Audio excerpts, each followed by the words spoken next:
Selamat datang ke channel Nazar Abdullah, channel yang membahaskan berkaitan alam perbonsaian. Dalam perkongsian video tutorial pada kali ini, saya akan kongsikan kepada anda bagaimana cara kita melakukan penyiraman kepada stek pokok bugenvil, iaitu dari stek mula-mula kita menanam sehinggalah stek tersebut berdaun rimbun dan berbunga. Baiklah teman-teman ya, sekiranya anda ingin mengetahui bagaimanakah cara yang saya akan kongsikan dalam video tutorial saya pada kali ini, pastikan anda terus mengikuti perkongsian saya ini dari mula hingga selesai. Jangan di skip tahu, nanti anda terlepas info-info yang perlu anda ketahui semasa anda ingin melakukan penyiraman kepada stek daripada pokok bugenvil anda. Sebelum itu teman-teman, silakan anda aktifkan tombol notifikasi agar anda dapat membantu memperkembangkan channel Nazar Abdullah. Terima kasih. Baiklah teman-teman, di sini saya memiliki beberapa stek daripada pokok bugenvil ya teman. Bermula dari stek kita mula-mula tanam, lepas tu yang keduanya stek yang sudah tumbuh tunas dan stek yang sudah berdaun ya, dan stek yang sudah pun memiliki bunga dan daunnya rimbun contohnya. Teman, ini adalah contoh stek daripada pokok bugenvil. Okey, baiklah teman-teman, sekarang kita akan pergi ke langkah yang khususnya. Okey, pertama sekali kita ke bahagian stek yang ini ya teman. Ini adalah stek daripada cabang pokok bugenvil. Okey, ini kita punya ini. Okey. Bagaimanakah cara penyiraman yang kita perlu lakukan dengan cara yang tepat dan betul untuk memastikan stek daripada cabang pokok bugenvil ini ya teman agar tumbuh, insya-Allah ya, akan tumbuh subur dan rimbun dan kedepannya akan berbunga. Ini adalah stek daripada cabang teman yang kita mula tanam. Okey, stek cabang ini adalah stek cabang pokok bugenvil. Okey. Cara yang betul untuk kita melakukan penyiraman ialah teman, untuk stek yang kita mula tanam seperti ini, pertama kali kita menanam, kita hendaklah menanam stek tersebut dengan menggunakan air hujan ataupun air sumur. Itu kena pasti ya teman, kena ketahui. Pastikan anda menyiram stek ni, bahan stek ni ya teman-teman, sama ada stek cabang, stek ranting atau stek batang teman, atau stek akar. Pastikan anda melakukan penyiraman pada petanaman pertama kali ataupun masa anda mula-mula menanam. Cara menyiram adalah siram sehingga 100% basah media tanam tersebut.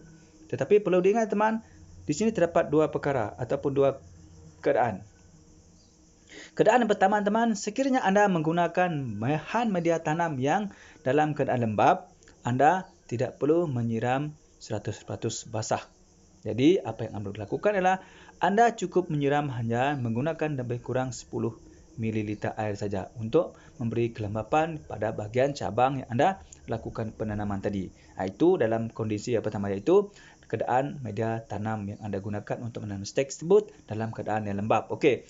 Manakala pula keadaan yang kedua teman ya. Kedua ialah anda menggunakan media tanam yang dalam keadaan kering. Memang sangat kering. Jadi anda perlu menyiram keseluruhan media tanam tersebut sehingga basah 100%. Ini kenapa teman? Ini adalah bertujuan anda tidak akan menyiram lagi bahan stek ini ataupun media tanam yang di dalam pot ini teman dalam masa lebih kurang 5 sehingga 7 hari daripada hari pertama anda melakukan penanaman stek tersebut. Ini adalah kerana untuk mengelakkan berlakunya kelembapan yang berlebihan ataupun media tanam anda menjadi terlalu basah, dan ini boleh menyebabkan mana media tanam anda terlalu basah dan ini menyebabkan bahan stek anda tidak akan hidup dan membusuk dan kemudiannya akan mati. Ini kerana media tanam anda terlalu siram kerap dan terlalu basah. Okey. Apa yang anda perlu lakukan di sini teman ya, semasa melakukan tanaman stek pada pertama kali anda menanam dan melakukan penyiraman pertama, siram media tanam tersebut 100% basah sekiranya anda menggunakan media tanam yang 100% kering. Ingat ya, sekiranya media tanam yang anda gunakan 100% kering. Okey, jadi siram 100% basah. Dan lakukan penyiraman lagi selepas bahan stek yang anda tanam ini berusia 5 sehingga ke 7 hari ataupun 1 minggu. Ingat ya, 5 hingga ke 7 hari. Walaupun begitu, teman, anda hendaklah sentiasa menyemak ataupun memeriksa bagaimana kondisi ataupun keadaan media tanam tersebut. Terutamanya sekali anda menanam bahan stek anda ini di dalam pot ataupun pasu, teman, anda perlu memantau bagaimana keadaan media tanam tersebut. Dengan cara bagaimana, teman? Ambil jari anda korek sedikit pada media tanam ini, teman, korek sedikit. Tengok bagaimana keadaan media tanam bahagian bawah dalam pot ini. Sekiranya media tanam itu anda dapati masih dalam keadaan lembap, jadi anda tidak perlu untuk melakukan penyiraman. Sekiranya anda mendapati bahan media tanam tersebut, teman ya, berada dalam keadaan kering, anda lakukan penyiraman dengan kadar air yang lebih kurang 60 ml macam itu saja. Okey. Dan sekiranya ia masih dalam keadaan lambat, biarkan dulu. Okey. Selepas 5 hingga ke 7 hari, teman, anda hendaklah melakukan penyiraman seperti biasa sekurang-kurangnya 3 hari.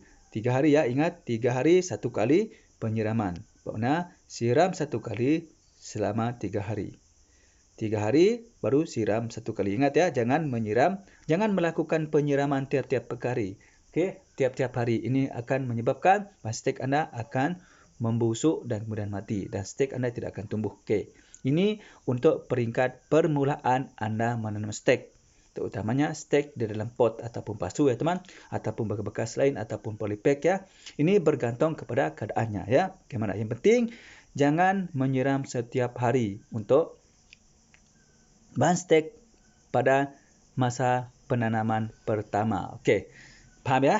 Okey, sekarang teman kita pindah ke bahan stek yang kedua. Okey. Untuk bahan stek yang kedua ini, teman ya, di mana kondisi bahan stek yang kedua ini, teman, sudah pun mempunyai tunas ya, sudah tumbuh tunas. Okey, teman nampak kan? Di sana sudah ada tunas yang tumbuh ya. Nampak? Ni sudah ada tunas-tunas yang tumbuh ya. Pada stek cabang ini tunas-tunas sudah kelihatan keluar tumbuh yang muncul ya. Jadi dalam keadaan stek anda sudah tumbuh tunas seperti ini, teman-teman, apa yang anda lakukan ialah cara penyiraman yang betul ialah, teman, lakukan penyiraman dengan menggunakan segelas air minuman. Contoh, teman, anda boleh menggunakan gelas air seperti ini. Ini sebagai contoh ya. Cukup 1 cup ataupun gelas ini untuk sekali penyiraman. Okey. Jadi anda tidak boleh melebihi 1 cup ini untuk sekali penyiraman. Ini tergantung kepada betapa besar pot ataupun bekas yang anda gunakan untuk menanam stek tersebut. Sekiranya ia masih kecil, anda mungkin boleh menggunakan setengah daripada cup ini. Mana? Setengah daripada gelas ini ya. Okey, gunakan setengah daripada gelas ini. Cukup setengah ya. Cukup setengah untuk menyiram. Sekiranya besar seperti ini tadi, yang ni, teman ya. Yang ni anda boleh menggunakan 1 gelas tadi. Okey. Itu adalah untuk stek cabang daripada pokok bergembil yang sudah mulai tumbuh tunas. Okey. Lakukan penyiraman dengan segelas air macam ni lebih kurang ataupun dengan menggunakan 40 ml air.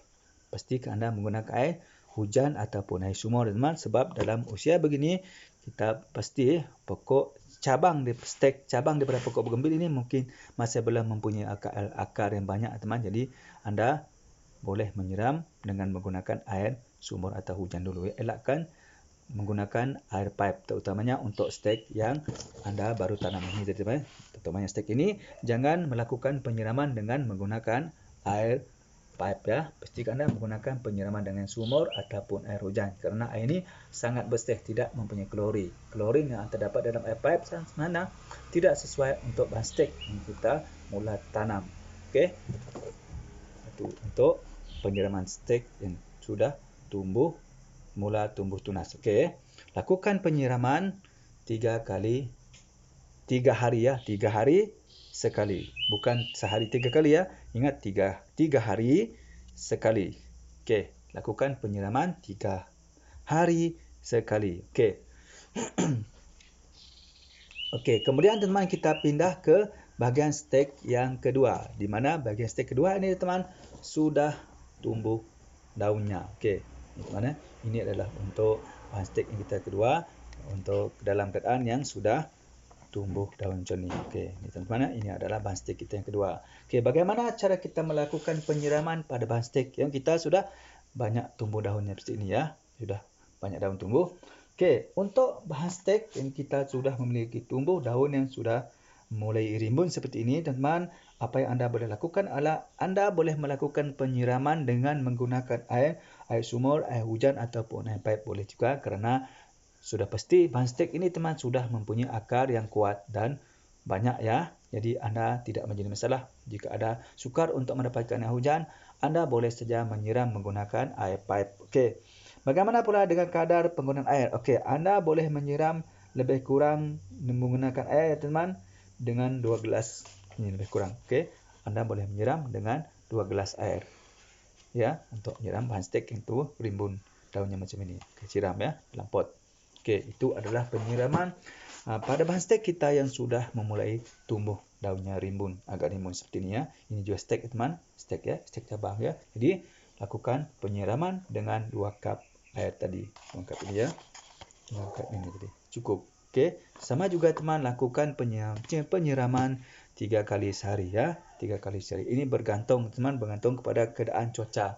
Sekiranya cuaca tu memang terlalu panas, jadi anda boleh melakukan penyiraman sekali sehari ya. Sekali sehari iaitu pada waktu petang ataupun sore saja. Ingat ya, lakukan penyiraman pada waktu petang ataupun sore saja. Mengapa kita perlu melakukan penyiraman pada petang, teman? Sebab apabila kita melakukan penyiraman waktu petang, keadaan cuaca semakin sejuk ya. Jadi air sempat untuk meresap ke dalam media tanam dan sempat sampai ke akar-akar. Dan pokok bougainville kita ini sempat ya menyerap air masuk ke dalam batangnya dan dia memberi supply kepada daun-daunnya nanti. Itu adalah tujuan mengapa kita perlu melakukan penyiraman pada waktu sore ataupun petang. Bagaimana pula kalau kita menyiram pada waktu pagi? Ini sangat tidak sesuai teman, kerana waktu pagi matahari akan naik dan panas akan meningkat. Jadi media tanam stek kita yang tanam teman tidak akan sempat untuk menyerap air pokok-pokoknya, kerana air itu tadi yang kita siram diserap oleh matahari terlebih dahulu kerana cuaca yang panas. Jadi sangat sesuai untuk kita melakukan penyiraman pada waktu sore kerana keadaan matahari semakin lembap, semakin seredup, semakin sejuk dan sesuai sempat untuk bahan stek daripada pokok bougainville kita itu untuk menyerap air tadi. Okey, itu bahan yang ketiga iaitu bahan stek cabang kita sudah mulai tumbuh rimbun daunnya. Okey, dan sekarang kita pergi ke bahagian yang keempat ya teman, iaitu stek cabang daripada pokok bougainville kita yang sudah mempunyai daunnya rimbun dan juga ada bunganya. Okey, kita tengok ya teman. Ini adalah bahan kita yang keempat. Okey, sudah ada bunganya ya. Bunganya dan rimbun daunnya tu. Okey. Okey, mana tu? Ini adalah bahan kita yang stek kita yang keempat. Ni. Nampak kan? Ni. Ni teman. Okey, sudah mempunyai daun yang rimbun dan juga mempunyai bunga. Okey. Okey, bagaimana pula cara kita melakukan penyiraman kepada stek cabang daripada pokok bougainville kita yang sudah mempunyai daun yang rimbun dan juga sudah mempunyai bunga. Okey. Cara yang benar untuk kita melakukan stek daripada cabang pokok bougainville ini teman yang sudah memiliki daun yang rimbun dan sudah mempunyai bunga seperti ini ya teman, ialah dengan cara kita melakukan penyiraman dengan menggunakan air lebih kurang 60 ml ya teman. 60 ml. Mungkin anda boleh menggunakan 3 kali cup ini ya. 3 kali cup ini siram ya, 3 kali cup ini. Okey, sudah cukup. Jadi untuk bahan stek yang sudah berusia seperti ini ya teman, yang punya bunga yang sudah banyak rimbun ya, sudah berbunga dan daun yang rimbunnya, anda boleh melakukan penyiraman setiap hari. Mana? Setiap hari ya. Lakukan sekali sehari pada waktu sore ataupun petang. Ini berbanding ataupun beza pada musim hujan ya teman, kerana musim hujan media tanamnya sudah pasti dalam keadaan lembap ya. Jadi anda tidak digalakkan untuk melakukan penyiraman pada setiap hari pada musim hujan. Jadi anda hanya perlu menyiram cabang daripada stek pokok bougainville anda yang sudah tumbuh daun, rimbun daun dan bunganya ini 1 kali setiap hari pada waktu sore semasa musim panas. Okey, itu adalah cara-cara penyiraman yang anda boleh praktikkan ya teman ya, untuk menyiram stek daripada cabang pokok bougainville anda ya. Apabila sudah dalam keadaan yang berdaun rimbun dan sudah mempunyai bunga seperti ini teman ya, anda boleh melakukan penyiraman dengan kadar air 60 ml dan lakukan penyiraman pada waktu sore saja. Ingat teman-teman, jangan melakukan penyiraman pada waktu musim hujan ya teman-teman ya, kerana takut nanti stek cabang anda akan mati kerana media tanam terlalu basah. Ini yang boleh menyebabkan akar-akar daripada stek cabang anda sudah membusuk ya, jadi menyebabkan stek anda mati. Itulah teman-teman yang langkah-langkah teman yang anda perlu ketahui. Bagaimana cara yang tepat untuk anda melakukan penyiraman kepada stek pokok bougainville anda dari mula anda melakukan penanaman stek kepada pokok bougainville teman ya, dari mula yang seperti ini ya. Ini adalah penanaman pertama stek daripada cabang pokok bougainville dengan melakukan penyiraman 100% basah media tanam. Ini tergantung kepada kedua keadaan ataupun dua kondisi, iaitu sekiranya anda menanam menggunakan media tanam yang sudah lembab, anda tidak perlu melakukan penyiraman basah 100%, cukup mungkin dalam 50 ml macam itu saja untuk membasahkan bahagian anda lakukan tanaman stek ini tadi. Okey. Dan jika anda menggunakan media tanam yang 100% kering, anda hendaklah menyiram media tanam tersebut 100% basah. Ingat ya, 100% basah. Itu langkahnya. Dan jangan melakukan penyiraman lagi sebelum sampai 5 ke 7 hari. Okey. Lepas itu teman, ini adalah hasil stek yang kedua ya. Stek yang sudah mulai tumbuh tunas ini. Nampaknya sudah tumbuh tunas ya. Okey, lakukan penyiraman lebih kurang 60 ml air atau 1 cup dengan cara melakukan 3 hari sekali penyiraman. Okey, kemudian kita pergi ke bahan yang ketiga, iaitu stek daripada cabang pokok bougainville anda sudah memiliki daun dan rimbun seperti ini. Jadi anda melakukan penyiraman seperti biasa, iaitu 30 hingga ke 50 ml air ataupun 2 gelas ya, pada waktu sore saja. Okey. Lepas tu bahan yang keempat ini teman-teman, ini ya, yang keempat ya, bahan stek daripada pokok bougainville anda yang sudah rimbun daunnya dan berbunga ya. Anda boleh melakukan penyiraman dengan 60 ml air setiap hari, iaitu waktu petang saja. Jika musim panas, dan apabila musim hujan, anda tidak digalakkan untuk melakukan penyiraman kerana ini boleh menyebabkan bahan media tanam yang anda dapat teman-teman dalam keadaan yang terlalu basah. Apabila perkara ini berlaku ya teman-teman, ia akan menyebabkan bahan stek daripada cabang pokok bougainville anda akan membusuk dan kemudian mati. Okey, baiklah teman-teman, saya rasa cukup sampai setakat ini dulu ya untuk perkongsian saya pada kali ini, iaitu bagaimanakah cara kita melakukan penyiraman yang betul. Untuk perkongsian saya pada kali ini, iaitu daripada mula kita menanam stek daripada cabang pokok bougainville sehinggalah kepada stek cabang pokok bougainville tadi berbunga daun rimbun dan berbunga rimbun. Okey teman-teman, saya harap dengan sedikit perkongsian daripada saya pada kali ini dapat sedikit sebanyak memberi info dan panduan kepada anda, terutamanya anda seorang peminat pokok bunga kertas yang masih belum tahu bagaimanakah cara penyiraman ataupun melakukan penyiraman kepada stek pokok bougainville ya, untuk kita jadikan sebagai bonsai dari mula bahkan stek pada mula-mula menanam, lepas itu sudah mula-mula keluar tumbuh tunas dan sudah bermula berdaun rimbun, dan kemudiannya terakhir sekali sudah berdaun rimbun dan juga berbunga. Okey teman-teman ya, saya harap dapat memberi manfaat kepada anda semua. Okey, baiklah teman-teman, sekiranya anda merasakan perkongsian daripada saya pada kali ini bermanfaat untuk anda ya teman-teman, silakan anda klik tombol subscribe dan tekan tombol loceng, like dan share supaya anda menjadi orang pertama sekali akan dapat mengikuti perkongsian terbaru daripada channel Nazar Abdullah, channel yang membahaskan berkaitan alam perbonsaian. Bagi anda yang masih lagi belum subscribe, like dan share teman-teman, silalah subscribe, like dan share kerana semuanya itu gampang dan gratis ya. Marilah kita sama-sama berkongsikan ilmu yang bermanfaat. InsyaAllah kita juga akan mendapat manfaatnya nanti. Sekiranya anda mempunyai pertanyaan ataupun soalan ya teman, sila tulis dalam komen ya. InsyaAllah saya akan jawab pertanyaan anda. Okey. Baiklah teman-teman, saya rasa cukup sampai setakat ini dulu ya teman untuk perkongsian saya pada kali ini. Mudah-mudahan bermanfaat ya. Seperti biasa teman, sebelum saya mengakhiri perkongsian saya pada kali ini, marilah kita sama-sama berselawat kepada kekasih kita Muhammad SAW. Mudah-mudahan kita akan mendapat syafaatnya dari dunia sampai akhirat. Jom kita sama-sama berselawat. Bismillahirrahmanirrahim. Allahumma salli ala Sayyidina Muhammad wa ala alihi wa sahbihi wa barik wa sallim. Baiklah teman-teman, cukup sampai setakat ini dulu untuk video perkongsian saya pada kali ini, iaitu cara kita melakukan penyiraman stek pokok bougainville dari mula pertama kali menanam sehinggalah stek tersebut berdaun rimbun dan berbunga. Baiklah teman, cukup sampai setakat ini dulu. Salam satu hobi, salam bonsai. Assalamualaikum, bye bye.